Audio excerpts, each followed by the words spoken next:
오늘 우리에게 하나님께서 주시는 말씀은 시편 74장 4편 12절에서 17절 말씀입니다. 다 같이 한 목소리로 읽겠습니다.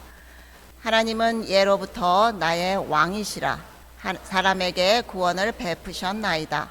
주께서 주의 능력으로 바다를 나누시고 물 가운데 용들의 머리를 깨뜨리셨으며 리워야단의 머리를 부수시고 그것을 사막에 사는 자에게 음식물로 주셨으며 주께서 바위를 쪼개어 큰 물을 내시며 주께서 늘 흐르는 강들을 마르게 하셨나이다.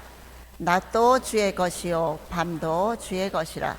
주께서 빛과 해를 마련하셨으며 주께서 땅의 경계를 정하시며 주께서 여름과 겨울을 만드셨나이다.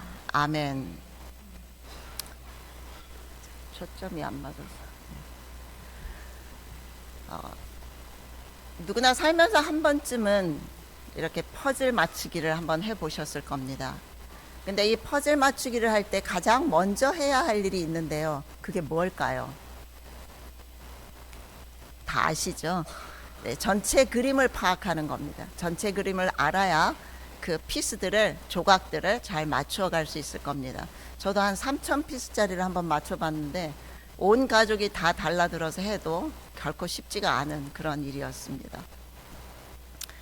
네, 이번에 겨울 성경학교죠. 어린이 겨울 성경학교를 여는 첫 PPT 화면을 여러분과 함께 보도록 하겠습니다. 음향 소리가 안 나오네. 이게 막 북을 치면서 소리가 나오거든요. 네.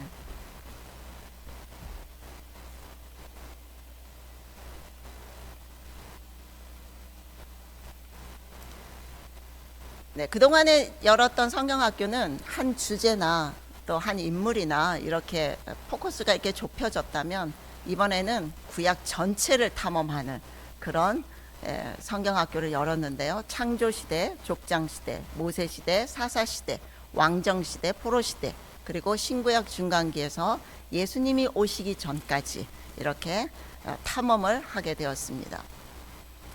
구약 성경을 책장에다가 옮겨 놓으면 이렇게 분류를 해서 놓으면요. 제일 오른편이 되겠네요. 율법서, 역사서, 요 부분을 가지고 저희가 성경의 뼈대를 형성하려고 이렇게 성경 탐험을 했습니다. 사실은 이 성경이 우리 어린 친구들 중에도 뭐 3번 이상 읽은 친구들도 있는데요. 그 시간적인 순서대로 이렇게 모아진 게 아니기 때문에 처음부터 읽어가도 이 역사적인 사건의 순서가 어떻게 되는지를 잘 모르면 읽어도 이게 여기서 나오고 저게 저기서 나오고 이렇게 헷갈릴 수가 있어서 우왕좌왕하지 않도록 사실은 내용이 너무나 방대하죠. 그래서 이거를 해야 되나 말아야 되나 몇 번이고 망설였지만 정말 이번이 아니면 어렵겠다는 판단하에 우리 선생님들이 이구동성으로 좋다고 해주셔서 성경 탐험을 하게 되었습니다. 저는 매주 어린이 설교를 준비하면서 약간의 답답함이 좀 있습니다. 성경에 기록된 어떤 하나의 사건은 단독으로 일어난 것이라기보다는 대부분 그 이전부터 계속해서 연결되어 오는 과정에서 발생한 사건이라 그 이전에 대한 이해가 없이는 설명이 참 어려울 때가 많이 있습니다. 우리 어르신들 같이 성경에 대한 지식이나 이해가 있다면 그 한 부분 단편적인 걸 설교를 하더라도 충분히 받아들일 수 있지만 우리 어린이들에게는 그게 없기 때문에 배경 설명을 진짜 많이 해줘야 되는 그런 상황입니다. 근데 시간의 한계는 15분에서 20분, 길어야 20분이고요. 그 정도의 시간으로 설명하기는 어렵고 또 제 자신의 설명한 언어의 부족함 때문에 사실은 답답함이 좀 많이 있습니다. 그리고 교단에서 제공된 그 자료도 아주 단순하게 설교 PPT가 나와 있기 때문에 그걸로는 하나님께서 그 말씀을 통해서 어떻게 우리 어린이들에게 말씀을 전하실지 그 마음을 전하실지 그걸 다 담아내지 못한다는 그런 안타까움 때문에 저는 어린이 설교를 준비하면서 이것이 내게 은혜가 될 때까지 읽고 또 읽고 또 읽고 묵상하고 연구하고 그래서 은혜가 되면 그때부터 PPT 다른 자료들을 첨가해서 그래서 설교 PPT를 만들고 있습니다. 우리가 잘 알고 있는 창세기 12장에는 하나님께서 아브라함을 선택해서 부르신 사건이 나옵니다. 그런데 이 12장의 내용은 그냥 어느 날 갑자기 12장 하나가 뚝 떨어진 게 아니고요. 1장부터 11장까지의 내용이 없으면 사실은 이 12장의 내용은 무의미하게 됩니다. 다시 말해서 하나님께서 왜 아브라함을 부르셔야만 했는지에 대한 이해, 즉 창세기 1장에서 11장까지의 이해가 있어야 아브라함을 부르신 하나님이 오늘 우리도 부르셨다는 사실을 믿음으로 받아들일 수 있게 된다는 말입니다. 그런 의미에서 우리 어린이들이 성경 전체의 맥을 이해하면 설명하기도 제가 좀 낫지 않을까, 이런 생각도 있었습니다. 그리고 또 조금 전에 우리가 외웠던 성경 목록과 작년 5월부터 우리 어린이들에게 가르쳐서 잘 배우고 있고요. 성경 찾기도 잘하고 그러고 있습니다. 그러니까 어린이들이 어디에서 어떤 성경책의 이름을 들어도 저건 내가 아는 건데 라는 친근감을 좀 주고 싶어서 성경 목록가를 가르쳤는데, 아까도 보셨듯이 각 성경책마다 어떤 인물이 등장하게 되죠. 그래서 그걸 보면서 우리 선생님들 중에서 우리 어린이들에게 저분이 왜 저 이름에 창세기 했을 때 아브라함이 왜 나오고 또 모세가 왜 나오고 뭐 이런 것들에 대해서 궁금해 할까봐 그런 인물들을 설명해 주면 참 좋겠다 하는 제안도 있었습니다. 근데 이렇게 성경 목록을 외워도 좀 전에 말씀드렸던 것처럼 시간적인 순서, 역사적인 순서대로 된 것이 아니기 때문에 지난주에 들었던 설교가 이것이 어느 시대 건지, 또 오늘 듣는 말씀은 지난주보다 앞선 건지 한참 후인지 이런 거 헷갈릴 수가 있어서 성경의 뼈대를 세우자, 그래서 성경 탐험을 사실은 강행하다시피 했습니다.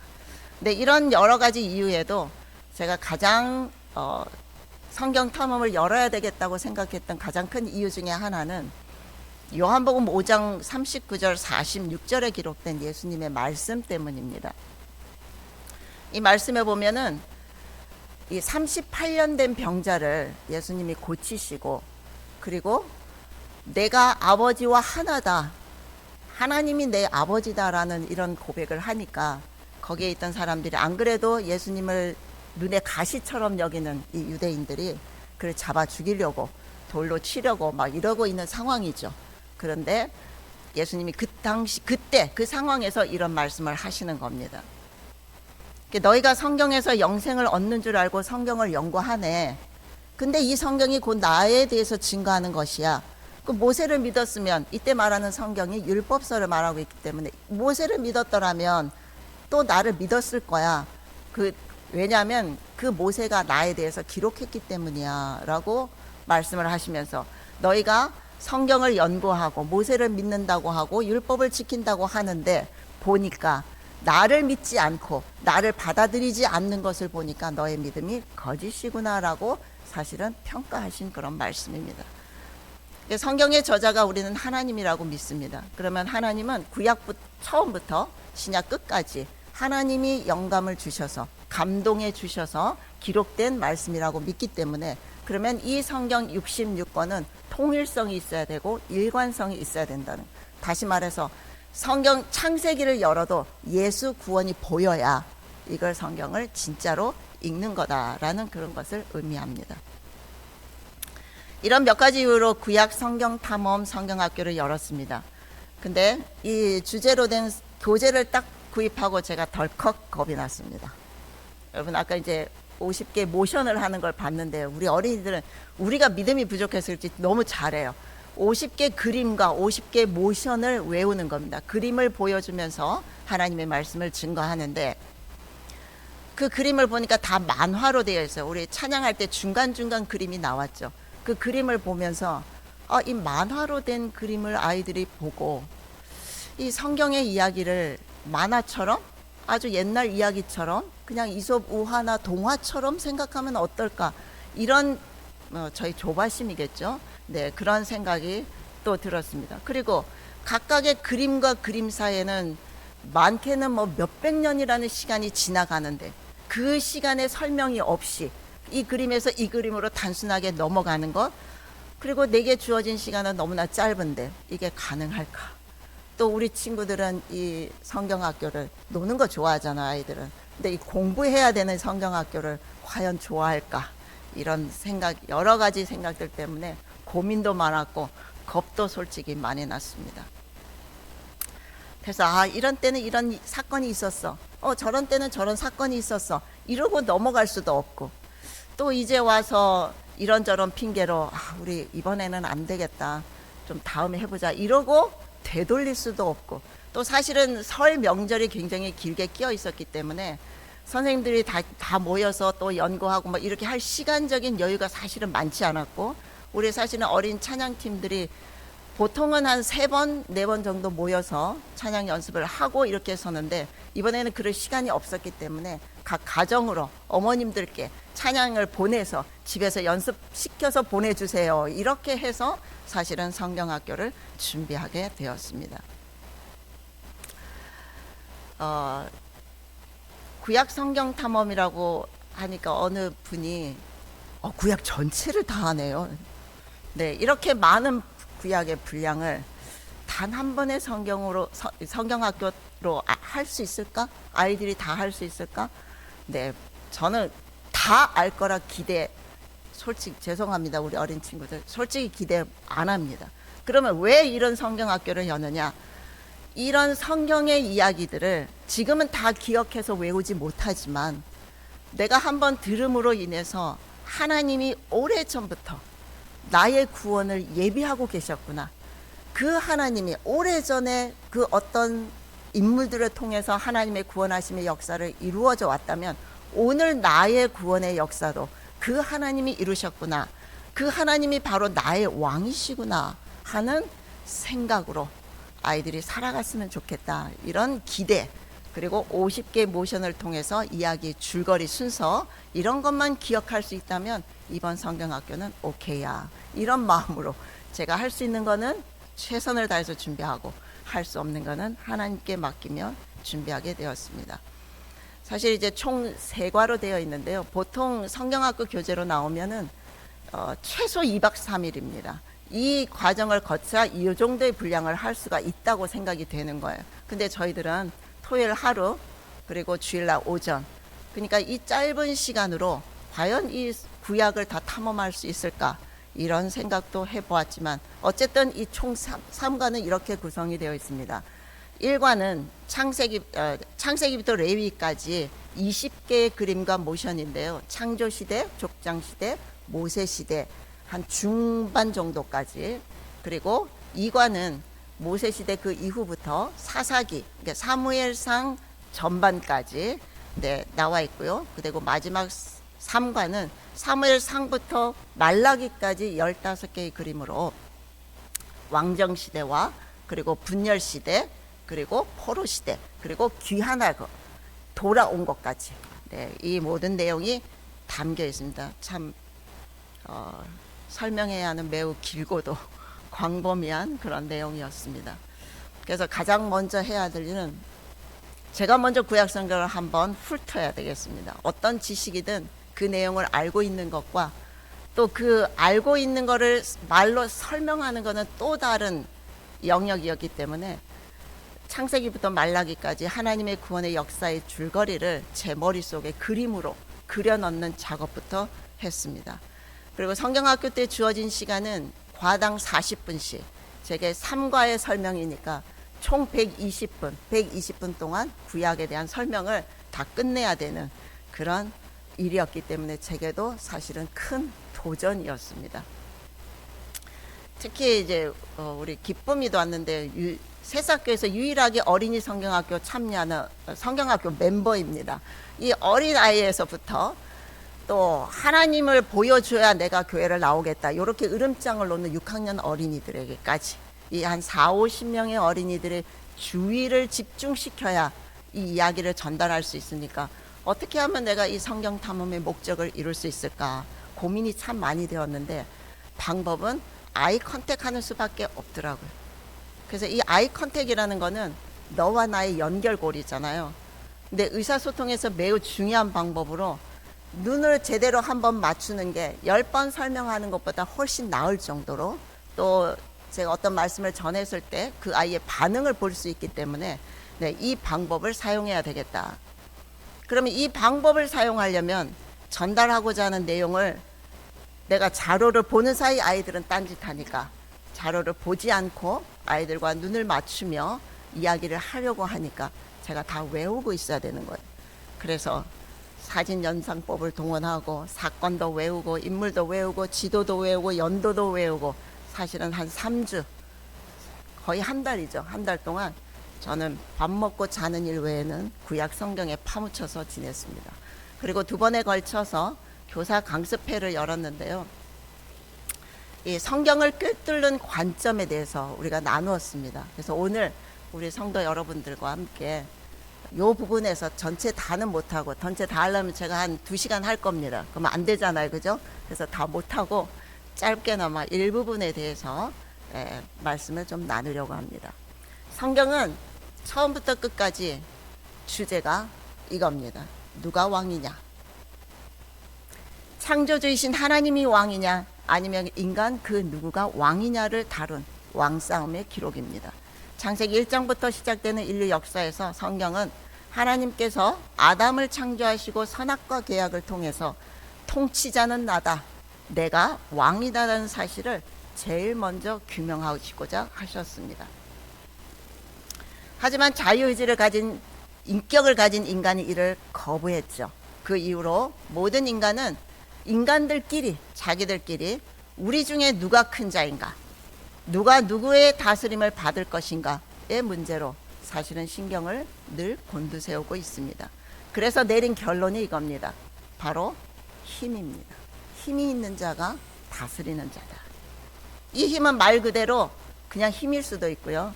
또 문명이 발달해 가면서 지력일 수도 있고, 재력이고, 가문일 수도 있고, 또 외모일 수도 있습니다. 여러 형태로 그 힘은 나타나서 그 힘을 가진 자들이 왕이라는 이름으로 오늘날까지 왕 노릇을 하고 있습니다. 어린이들에게 이 지도가 참 중요하다고 자주 보라고 제가 노래 사이사이마다 끼워놓고 우리 어린이 교회 뒷벽면에다가 사실 이 지도 또 갖다 붙여놨습니다. 하나님께서는 하나님을 거부하는 죄인된 인간들의 왕 노릇을 그냥 두고만 계시지 않았습니다. 그래서 처음에는 홍수로 심판하셨죠. 그러면 홍수로 다 다 이렇게 노아 가족 외에는 다 쓸어버리셨는데 또다시 죄의 속성이 여전히 살아있어서 하나님을 대적하고 거대한 세력을 형성하기 시작했는데 그 출발이 바로 바벨탑입니다. 하나님께서는 하나님을 거부하는 이 인간들에 대해서, 특히 이제 노아 홍수 이후에 생긴 바벨탑 사건에 대해서는 이게 실제로 있었던 일이야? 그럼 언제 있었지? 그 바벨탑은 어떻게 생겼지? 이때 진짜로 언어가 나눠졌나? 지난주에 우리 어린이교 한 친구가 전사님 저 진짜 궁금한데요. 뭐? 그랬더니 한국말은 세종대왕이, 한글은 세종대왕이 만들었는데 어떻게 이 바벨탑에서 언어가 나눠졌다고. 저도 그래서 그 질문을 받고 제가 이렇게 대답했습니다. 그거는 발음 어떻게 표시하느냐, 한글 문자를 발명한 거지 언어, 말을 발명한 건 아니야. 제가 대답을 참 잘했더라고요. 보니까 어쨌든 이런 궁금한 것들이 많아요. 그래서 창세기 1장에서 11장까지를 인류 역사에 대한 기본인데요. 이것을 신화로 생각하는 사람들이 굉장히 많고, 또 성경이 오류가 없는 하나님의 말씀이라고 믿는 사람들조차도 사실 이런 질문을 받으면 당황하기도 하고 사실은 좀 꺼리기도 하죠. 근데 이 바벨탑 사건을 보려면 노아부터 이어져야 됩니다. 노아가 이제 구원을 받아서 그의 아들 셈, 함, 야벳이 있는데 이 함의 자손에서부터 하나님을 대적하는 무리가 나타나기 시작합니다. 성경은 노아의 5대손 벨렉이라는 이름을 가진, 이 벨렉이라는 뜻은 남이다, 분열이다 이런 뜻입니다. 이 벨렉이 태어나던 때에 그때의 세상이 나뉘었다라고 기록을 하고 있습니다. 만약 이 말이 세상이 나뉘었다라고 했을 때 이 말이 홍수처럼, 노아 홍수처럼 이 땅이 갈라지고 어떤 지리적이고 물리적인 어떤 갈라짐이 있었다 이렇게 해석을 한다면 노아 홍수 이후로 지질 조사를 하잖아요. 근데 그 이후로는 노아 홍수 이후에 또 다른 어떤 지질의 대격변이 일어난 흔적은 아직까지 찾고 있지 않습니다. 그래서 이때 세상이 나뉘었다 하는 것은 사람들이 나누어졌다라고 보는 것을 의미합니다. 창조과학회 자료에 따르면 생물학이 이룬 가장 큰 높은 업적이 있다면 그것은 DNA, 정보를 다 읽은 인간 유전자 지도 프로젝트라고 합니다. 이거는 넘어가 버렸어요. 네, 이거는 서로 다른 인종이라고 부르는 사람들의 DNA를 다 읽었는데 결과는 우리 인류가 모두 다 같은 DNA를 가지고 있다고 합니다. 그래서 이는 성경이 처음부터 주장하듯이 인류는 한 혈통이란 사실을 과학이 시인하고 있는 것과 같습니다. 그리고 또 언어는 어떻게 설명할 수 있을까? 현재 전 세계에서 약 6,900개 정도의 언어가 사용되고 있다고 합니다. 근데 이 언어들을 그룹별로 어족으로 묶으면 최소한 94개의 어족으로 묶여진다고 합니다. 그런데 이 어족을 하나로는 못 묶는답니다. 하나가 아니라는 거죠. 처음부터 나누어졌다 이런 뜻입니다. 그래서 온 인류는 DNA는 한 조상에서 온 것이 분명한데 언어는 그렇지 못하다. 그래서 글자는 사람들이 발명을 했지만 말을 발명해 본 민족은 사실은 없습니다. 그래서 이 많은 언어들이 창세기 10장을 근거로 해서 보면 최소한 78개 이상의 어족을 발견할 수가 있습니다. 왜 나누어졌는지는 다 아실 겁니다. 하나님께서는 천지를 창조하시고 사람들에게 이렇게 명령하셨습니다. 같이 한번 읽어볼까요? 하나님이 자기 형상 곧 하나님의 형상대로 사람을 창조하시되 남자와 여자를 창조하시고 하나님이 그들에게 복을 주시며 하나님이 그들에게 이르시되 생육하고 번성하여 땅에 충만하라. 땅을 정복하라. 바다의 물고기와 하늘의 새와 땅에 움직이는 모든 생물을 다스리라 하시니라. 아멘.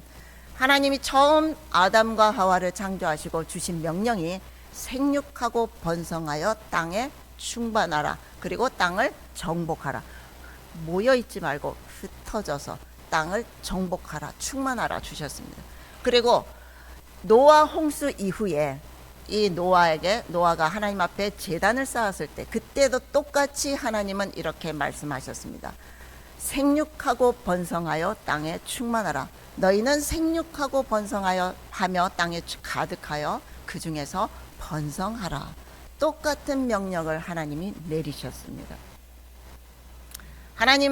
그렇지만 사람들은 하나님의 명령에 따르지 않고 그 반대로 행했습니다.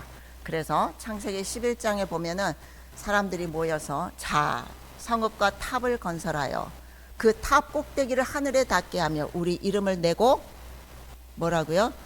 온 지면에 흩어짐을 면하자. 하나님은 흩어져라. 아닙니다. 우리는 흩어지지 않고 모이겠습니다. 그러니까 모여서 세력을 더 키우겠다는 이런 말입니다. 그랬을 때 하나님이 그 건설하는 탑 현장에 강림하셔서 이 사람들을 보니까 언어가 하나라. 언어가 같은 말을 쓰다 보니까 얘네들이 흩어지지를 않구나. 그래서 언어를 혼잡하게 해버리자. 그리고 온 지면에 그들을 흩으셨더라. 온 지면에 그들을 흩으셨더라.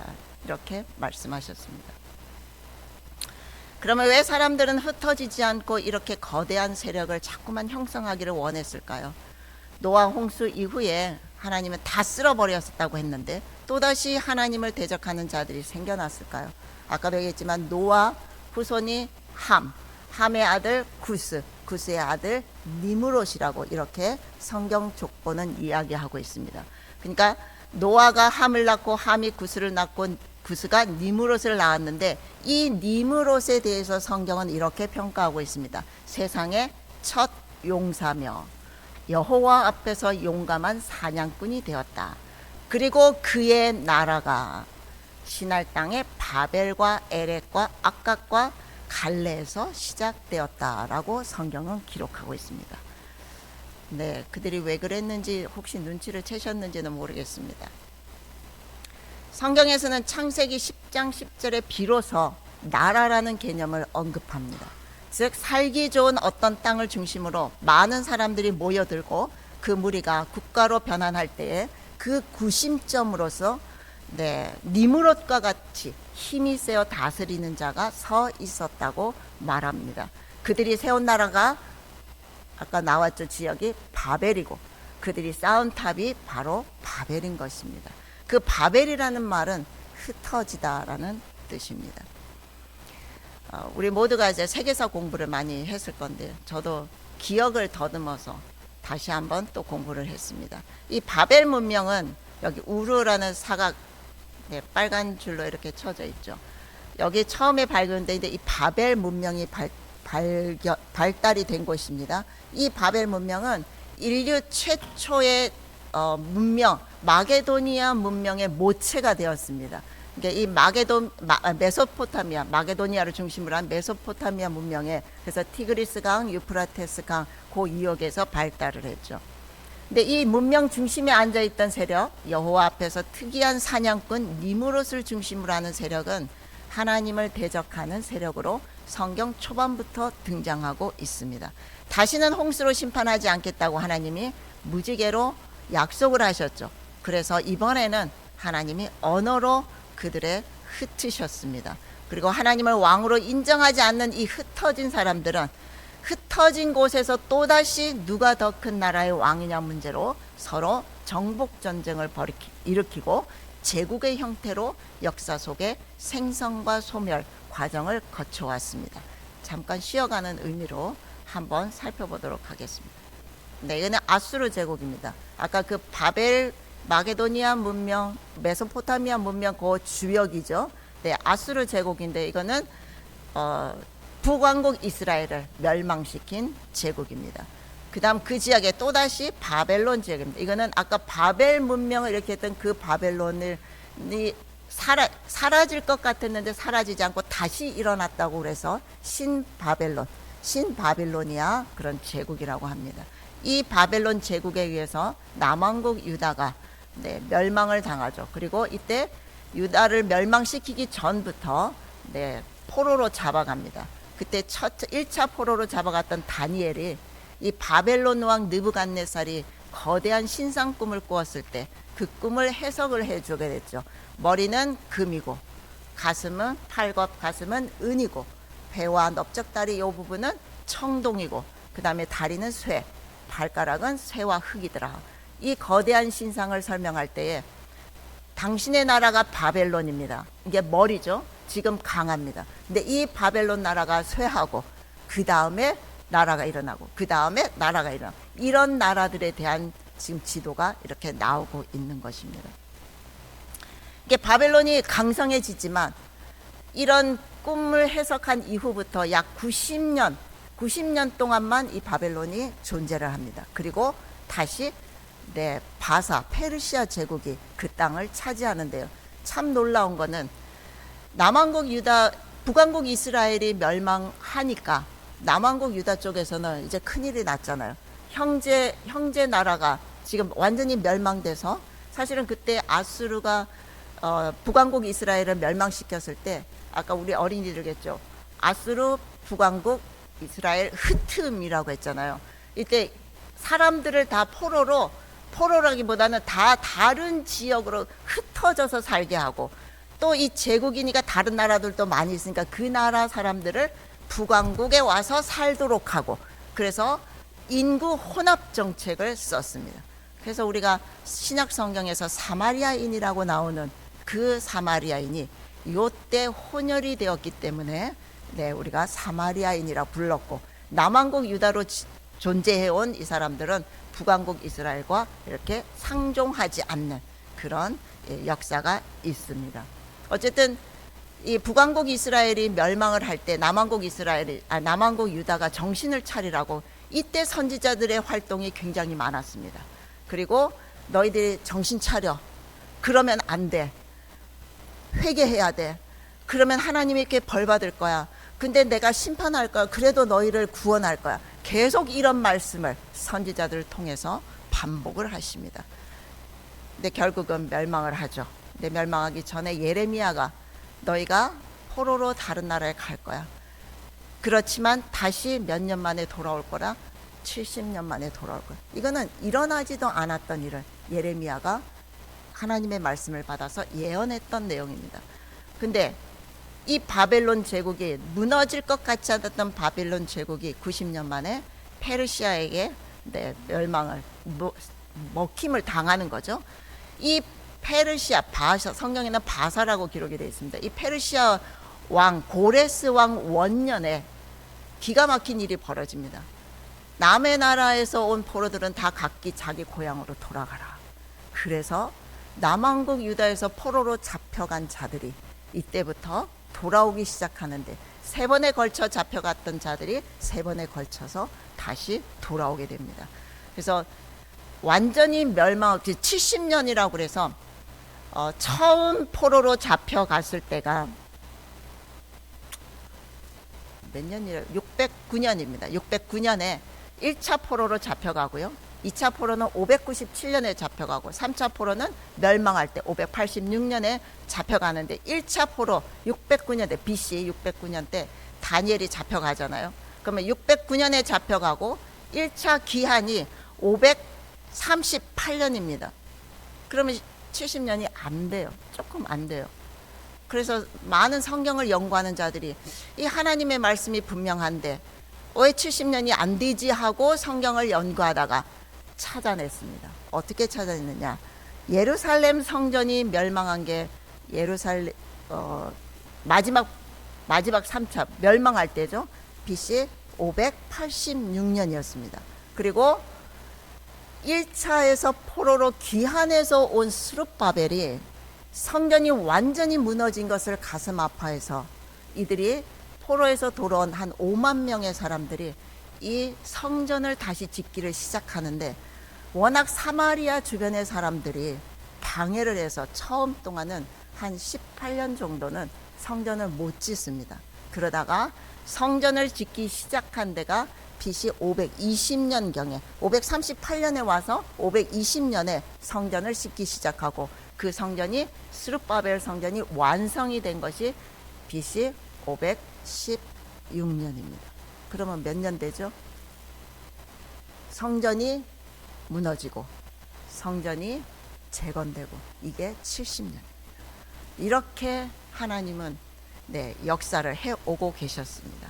그리고 2차 에스라가 오고 3차 느헤미야가 와서 성벽을 재건하고, 이때는 성벽입니다. 성전이 아니고요. 그리고 이 에스라와 느헤미야가 함께 종교 개혁을 운동을 일으킵니다. 이것이 구약 시대의 마지막 무대입니다. 이때 말라기 선지자의 활동으로 구약 시대는 막을 내리게 됩니다. 그 다음이 이제 신구약 중간기에 해당하는 그리스, 그리고 성경 때 워낙 많은 우리 제자들이, 사도들이 핍박을 받은 로마 제국, 이렇게 진행되어 왔습니다. 사실 이렇게 힘을 중심으로 하는 세상의 세력에 대항해서 하나님을 왕으로 섬기는 나라를 세우시기 위해서 하나님은 당시 문명의 중심지 갈대아 우르에서 한 사람을 뽑으십니다. 그 사람이 아브라함입니다.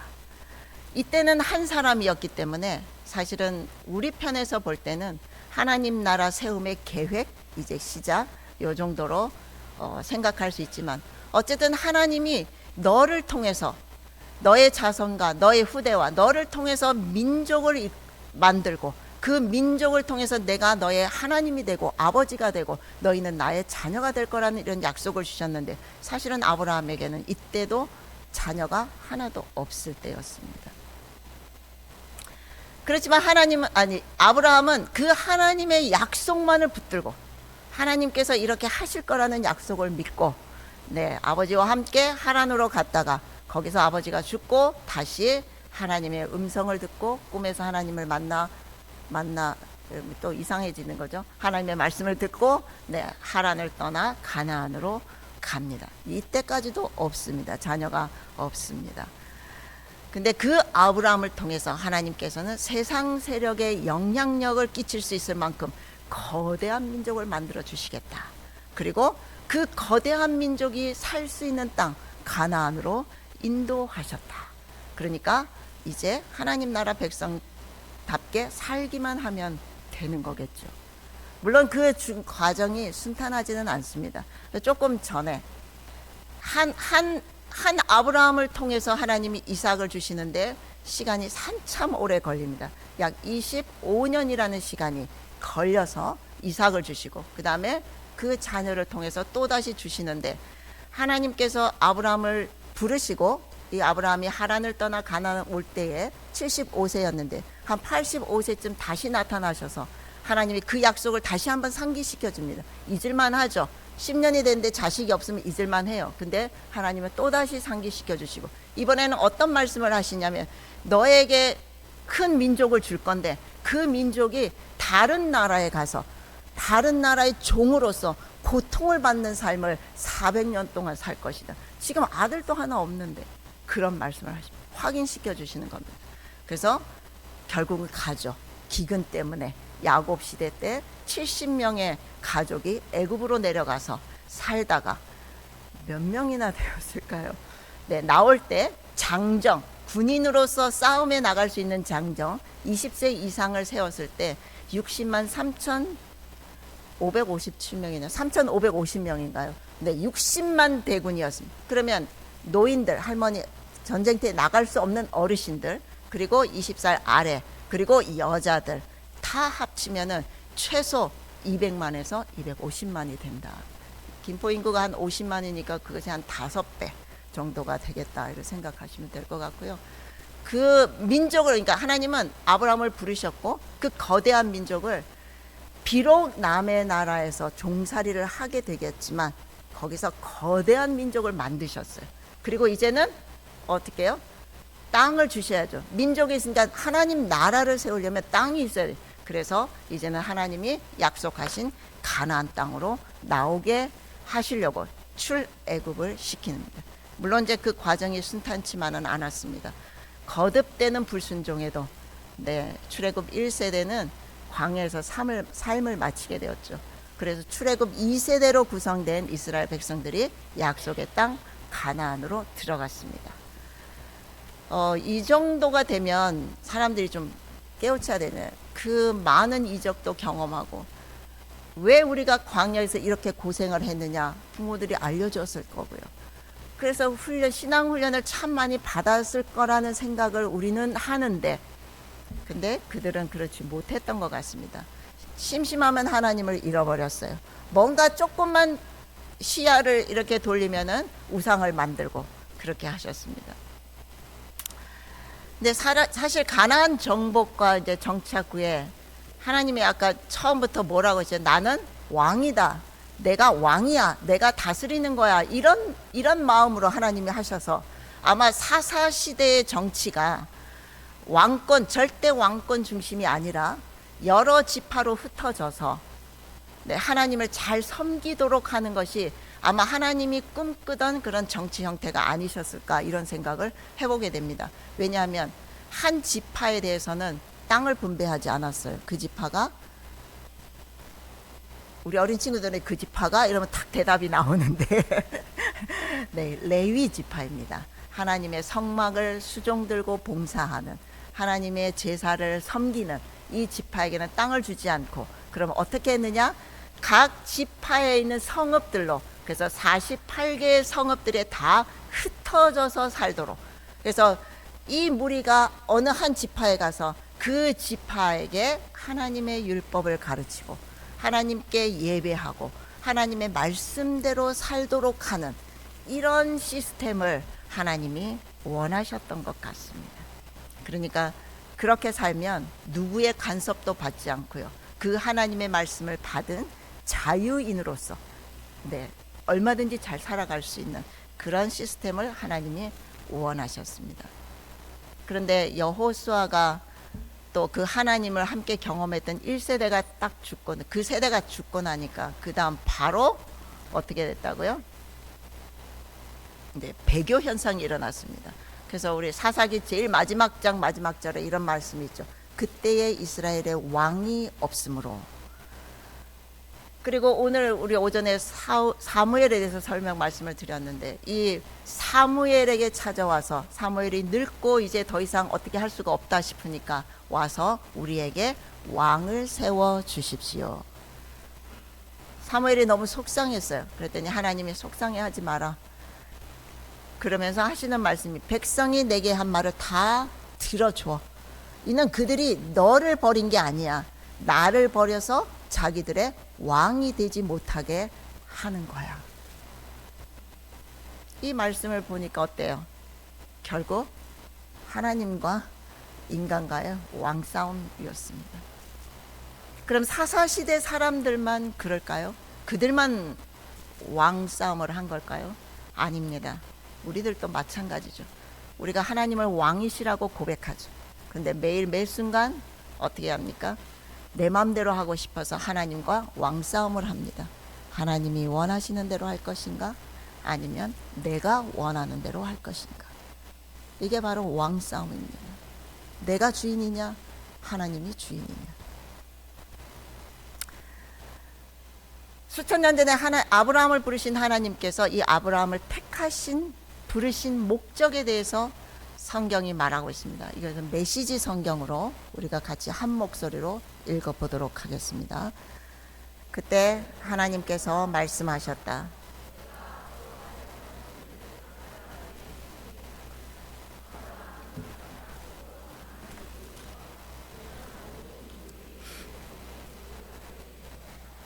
그렇다. 내가 그를 택한 것은 그가 자기 자녀와 후손을 가르쳐 하나님의 생활 방식을 따라 친절하고 너그럽고 바르게 살게 하려는 것이다. 그리하여 하나님이 아브라함에게 약속하신 것을 이루려는 것이다. 아멘.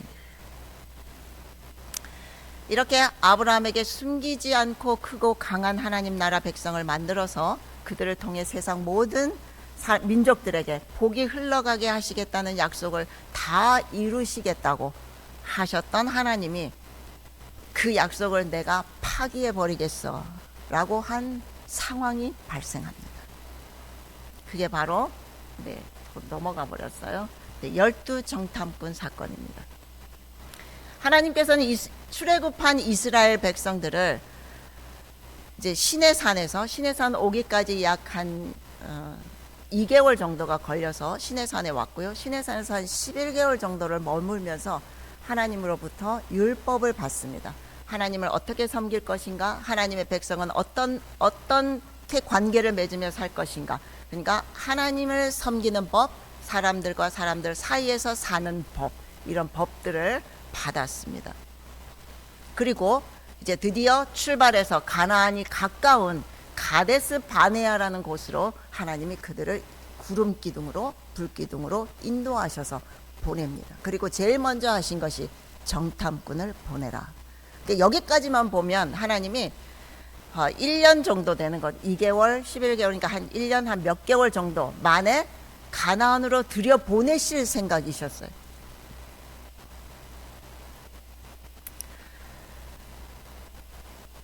근데 그 땅을 탐지하죠. 각 지파에서 한 사람씩 12명의 정탐꾼이 40일 동안 정탐을 하고 온 내용을 보면, 야, 참 좋더라.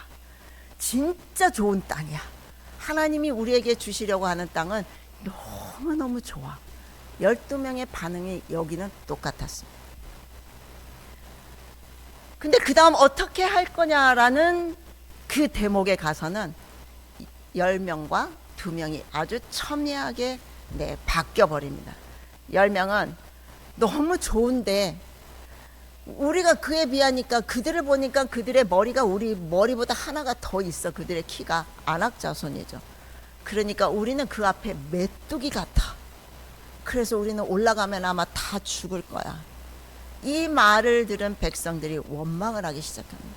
그 얘기를 들은 여호수아와 갈렙은 가슴을 치면서 백성들에게 하소연을 합니다. 아니다.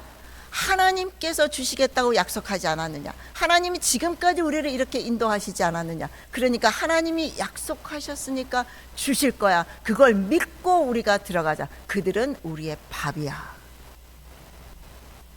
사실 원래 선동하는 수가 많으면 미혹을 받게 되어 있어요.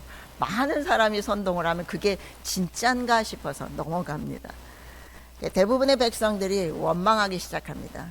어디 애굽에서 우리를 장사지은 매장할 땅이 없어서 우리를 이 광야까지 끌고 와서 여기다가 우리를 땅에다 매장을 하려고 하느냐. 원망해서 모세와 여호수아와 갈렙을 돌로 쳐서 죽이려고 했습니다.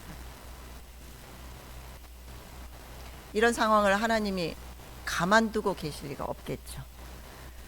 그래서 구약에서는 찾아보기 힘들 정도로 이 정탐꾼들의 보고에 대해서 하나님은 매우 심각하게 반응을 보이십니다. 이 백성이 어느 때까지 나를 멸시하겠느냐. 멸시인데 명의로 되어 있네요. 내가 그들 중에 많은 이적을 행하였으나 어느 때까지 나를 믿지 않겠느냐. 내가 전염병으로 그들을 쳐서 멸하고 내게 그들보다 크고 강한 나라를 이루게 하리라. 지금 이거 누구에게 하시는 말씀이에요? 모세에게 하시는 말씀입니다. 그러니까 출애굽해서 온 이 250만이나 되는 이 이스라엘 백성을 내가 전염병으로 다 쓸어버리겠다. 그리고 다시 너에게 새로운 민족을 만들어 주겠다. 이런 말씀이신 겁니다. 지금까지 인도해 오신 하나님이 얼마나 그 반응에 대해서 화가 나셨으면 이렇게까지 심각한 반응을 보이셨을까. 만약 모세가 맞아요 하나님, 너무너무 이 불평 많고 원망 많은 이 백성들 내가 언제 인도하겠다고 했습니까? 이런 마음으로 했다면 그 뒤는 잘 모르겠습니다만 아무튼 모세는 납작 엎드렸습니다. 하나님이 이들을 여기서 멸하시면 이방 나라가 웃을 겁니다. 비웃을 겁니다. 하나님이 애굽에서 출애굽해서 여기까지 인도하셨는데 약속하신 저 땅에 들여보내지 못할 정도로 하나님은 연약하시다고, 하나님은 능력이 없다고 아마 비난하고 조롱할 겁니다. 그러니까 제발 용서해 주십시오. 이렇게 간구함으로 하나님이 2차 타협을 하죠. 그게 뭐냐? 그러면 정탐을 하고 와서 원망한 사람들, 이 사람들은 저 땅에 들어가지 못한다. 그래서 40년을 광야에서 뱅뱅 돌게 되온 겁니다. 사실 어떻게 보면 그 순간 죽을 수도 있었는데 모세의 기도로 사실은 목숨이 40년간 연장된 거나 마찬가지죠. 그러니까 우리의 이런 죄악에도 불구하고 이 사건을 통해서 하나님은 또 참고 또 참고 또 참으시는구나, 이런 하나님을 발견하게 됩니다. 세상을 창조하시고 아담의 범죄 이후 죽은 아벨 대신 허락하신 셋이죠. 이 셋을 통해서 하나님은 그 당신의 나라의 제사장을 삼고자 하셨습니다. 셋 계열의 하나님의 아들들이 사람의 딸들과 섞여서 하나님 나라 백성의 정체성을 잃어버리자 홍수로 멸하시고, 또 노아 가족만 남기셨는데 이들 중에서 또다시 하나님을 대적하는 무리가 나타나자 하나님께서는 이제는 셈 계열의 아브라함을 부르십니다. 근데 이들이 또다시 정체성을 잃어버리죠. 정탐을 하고 와서. 그러자 사사시대 들어가서도 그렇고 왕정시대 들어가서도 그렇고 계속해서 하나님 백성, 하나님이 제사장 나라를 그 한 나라만 뭐라고 표현해야 되죠? 그 나라만 선택해서 이 나라만 사랑하고 이루어지지 않고 그 나라를 표본으로 삼아서 제사장 나라로 삼아서 하나님을 섬기는 하나님의 나라가 어떤 나라인지를 보여주고 싶으셨던 거예요. 그래서 이스라엘을 선택하셨는데 그들이 그 정체성을 잃어버리니까 결국은 아수르와 바벨론으로 심판하셨습니다. 그럼에도 불구하고 하나님께서는 이 모든 역사 가운데서 남은 자, 그 가운데서도 하나님을 찾는 자, 그릇터기와 같은 자, 이 신실한 하나님의 백성을 구원하셔서 하나님의 나라를 이루어 오셨고 지금도 이루어 가고 계십니다.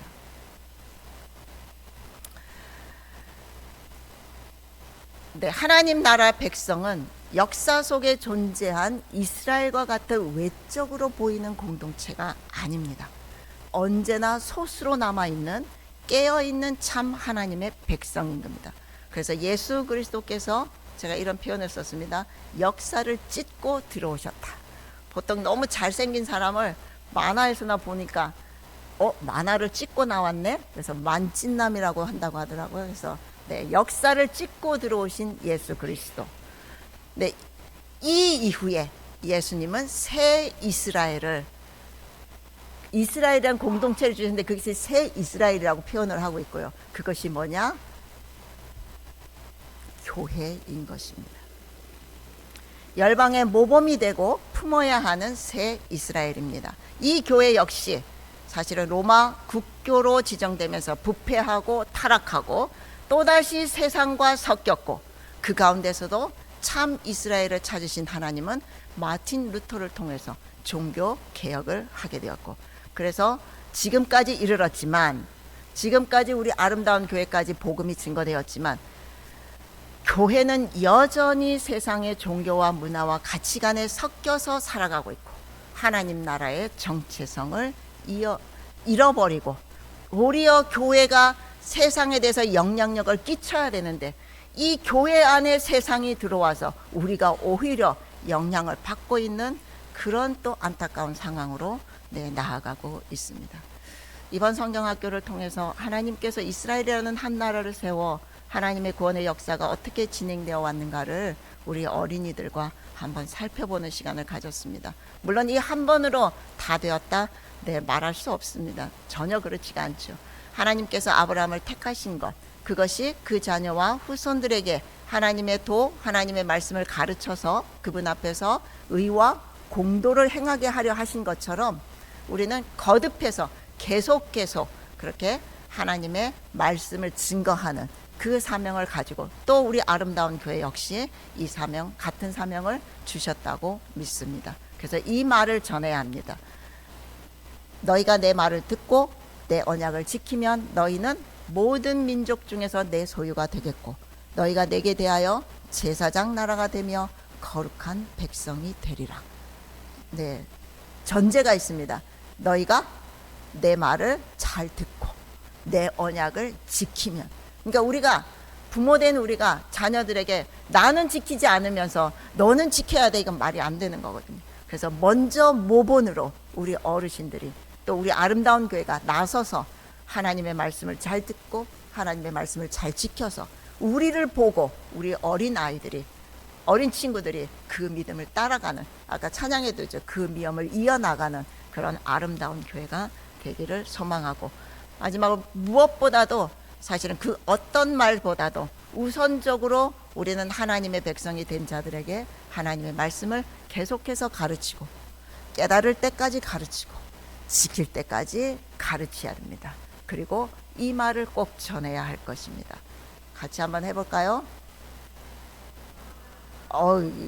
내가 왕이, 내가 아니죠, 그죠? 예수 그리스도인데 크게 얘기해 주셔야 됩니다. 뭐라고요? 네, 내가, 하나님께서 말씀하십니다. 내가 왕이다. 아멘. 기도하겠습니다. 하나님, 두서없이 전했습니다. 그러나 기억해야 될 말씀은 우리